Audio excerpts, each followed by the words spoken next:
जैन दर्शन एवं संस्कृति का विश्व को क्या योगदान है? जैन दर्शन जैन संस्कृति ही विश्व है।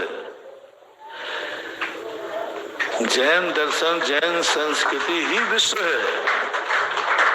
योगदान का सवाल ही नहीं होता, क्योंकि जैन दर्शन जो है वस्तु स्वरूप है। जैन दर्शन ना तो कोई महावीर से संबंध रखता है, ना तुमसे और हमसे संबंध रखता है। जैन दर्शन तो वस्तु स्वरूप में वस्तु सहावो धम्मो, प्रत्येक वस्तु का पेंसिल है, ये भी जैन दर्शन ही है। जैन इसका वास्तविक स्वरूप क्या है? ये पुद्गल है, और पुद्गल है तो इन्हीं पे तत्व सिद्धांत करना। 6 द्रव्य, 7 तत्व और 9 पदार्थ का यथार्थ स्वरूप जो उद्घाटित करता है उसी का नाम। और 6 द्रव्यों के अलावा सृष्टि क्या है? 7 तत्वों के अलावा क्या है? 9 पदार्थों के अलावा क्या है? तो वही तो जैन दर्शन है। लोग पूछते हैं कि वैसे सीधा हो। एक बार राजस्थान में यही प्रश्न किया, भैरव सिंह शेखावत जी थे मुख्यमंत्री। उन्होंने कहा, महाराज जी आपका जैन दर्शन में आपका क्या योगदान है राष्ट्र के लिए?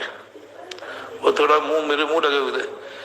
मैंने कहा, ठाकुर साहब सबसे बड़ा योगदान तो है कि हम देश की गरीबी को देखकर, लाल बहादुर शास्त्री ने कहा था कम से कम महीने में 1 दिन का उपवास करो देश के नाम से।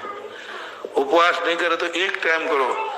देखो हम सारे साधु लोग देश के नाम से 1 टाइम भोजन करते हैं। तुम लोग अभी तक नहीं पाल रहे, हम लोग अभी तक पाल रहे हैं। कितनी सारी चीजों का हम लोग उपयोग नहीं करते, कितनी सारी देश के लिए कितना बड़ा। और दूसरी बात है, हम लोग कितने किसी की हिंसा नहीं करते। अब हम लोग, एक व्यक्ति कितनी हिंसा कर सकता है? तुम्हें पुलिस लगाना पड़ेगी, सब लगाना पड़े। हम लोग किसी का मर्डर नहीं करते, हिंसा नहीं करते। देश का कितना बचत है। और गुंडा तत्व होते, डाकू तत्व होते तो कहीं डाका डालते, उसके पीछे पुलिस घूमती। पुलिस का खर्चा कितना आता और टेंशन कितना आता, कितने लोगों को बर्बाद करता है।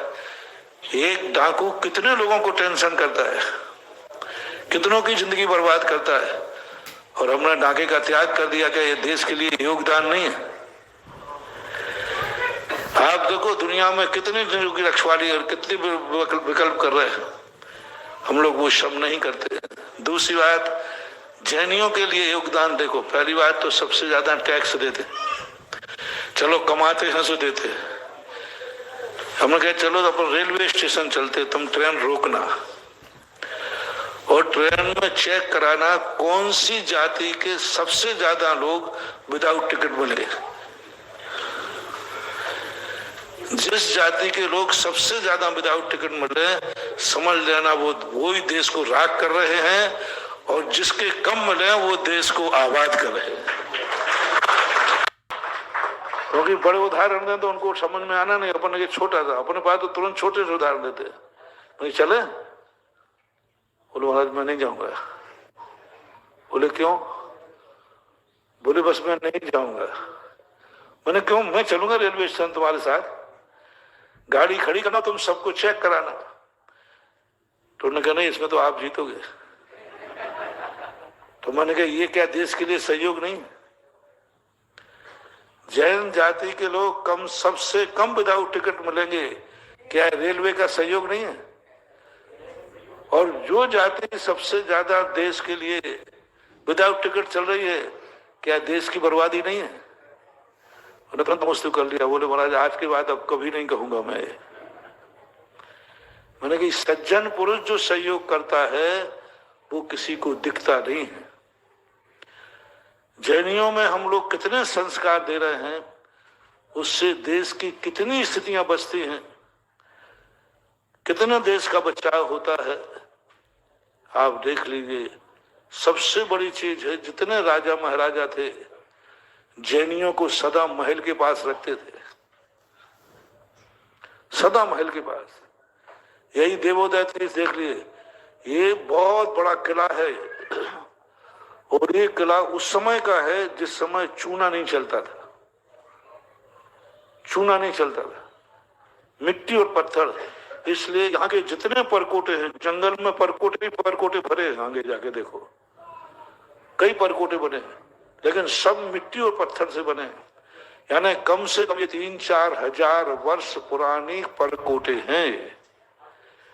इनकी मूर्तियों का क्षरण देखो, इनके पत्थरों का क्षरण देखो।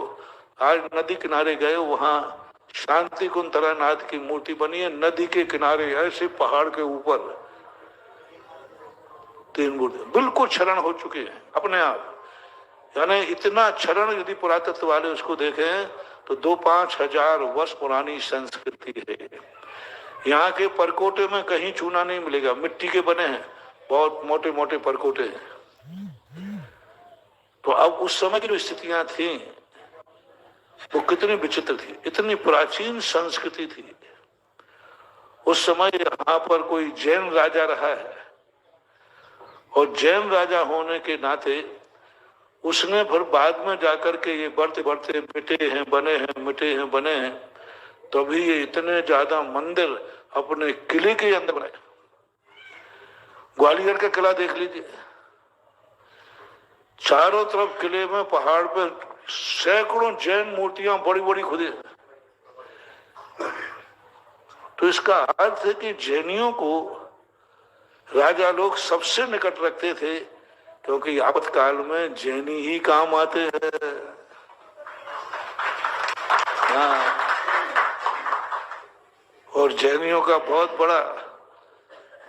बहुत बड़ी स्थिति है। तो ये बहुत बड़ा योगदान जैनियों का राष्ट्र के नाम है, जो राष्ट्र की सभ्यता को, संस्कृति को, अपने संस्कारों से देश को सोने की चिड़िया का टाइटल दिलवाता है। ऐसा